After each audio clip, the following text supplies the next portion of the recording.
In a small village nestled in the rolling hills of rural Africa, there lived a young girl named Akua. She was born with a condition that left her blind, and her family struggled to come to terms with her disability. Despite their love for her, they couldn't help but feel ashamed, as if her blindness was a reflection of their own worth. As Akua grew older, the villagers would often whisper to her parents, "How can she get married? Who will want a blind wife?" Once a neighbor even said, "I heard of a native doctor that does miracles. You should take her there." The constant barrage of negative comments took its toll on Akua's family, and they began to doubt her worth.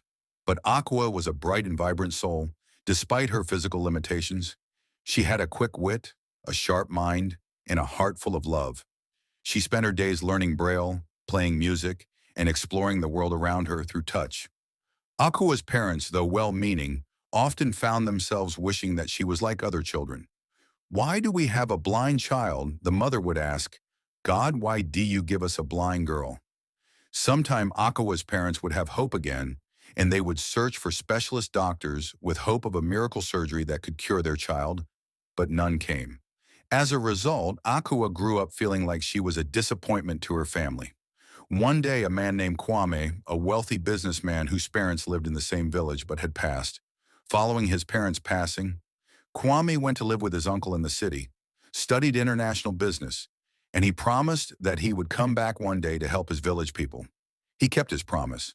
Now a billionaire, known for his kind heart and generosity, Kwame decided that the village needs to have a proper school, which he built, and gave each child their school materials, clothes, and shoes. The villagers were so proud, and many whispered prayers for him. One day, as he walked through the village, he stumbled upon Akua playing music on her keyboard. He was captivated by her talent, her beauty, and her spirit. Kwame began to visit Akua every day, learning about her life, her hopes, and her dreams. He was smitten by her intelligence, her courage, and her resilience. As they spent more time together, Kwame realized that he had fallen deeply in love with Akua. One day on his visit, he took Akua's hands in his and told her how he felt. Akua started crying, crying of happiness, but Kwame was confused as he didn't understand. He hugged her tight and she whispered, "I love you too. I didn't say anything because I wasn't sure how you felt about me." After that day, Kwame approached Akua's parents to ask for her hand in marriage. They were shocked. "You want to marry our blind daughter?" they asked, incredulous. "What about her disability?" Kwame looked at them with kindness and compassion. "Akua's blindness is not a limitation," he said. "It is a part of who she is, and it is something that I love and cherish about her. She is an incredible woman with a heart full of love and a spirit that inspires me every day." The villagers, who had always doubted Akua's worth, were stunned.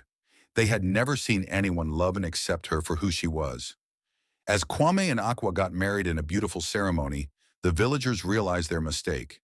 They had judged Akua based on her physical appearance, without seeing the beauty and worth that lay within her. Kwame, on the other hand, had seen beyond her blindness and had fallen in love with the incredible person she was.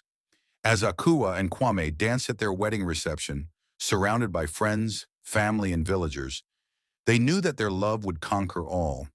They proved that true beauty comes from within, and that love can see beyond physical limitations. The villagers who had once shunned Akua now celebrated her and her marriage to Kwame. They realized that they had been wrong to doubt her worth, and they apologized for their mistreatment of her. Akua and Kwame lived happily ever after, their love growing stronger with each passing day. They proved that love is blind not to physical limitations, but to the superficial judgments of others. The story of Akua and Kwame teaches us a valuable lesson about acceptance, love, and the importance of looking beyond physical appearances. We often judge people based on how they look, without taking the time to get to know them. But true beauty and worth come from within. We should strive to be like Kwame, who saw beyond Akua's blindness and fell in love with her incredible spirit. We should celebrate our differences and embrace the unique qualities that make each of us special.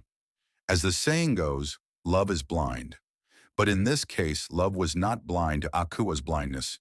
Rather, it was blind to the superficial judgments of others. Kwame's love for Akua was pure, unconditional, and accepting.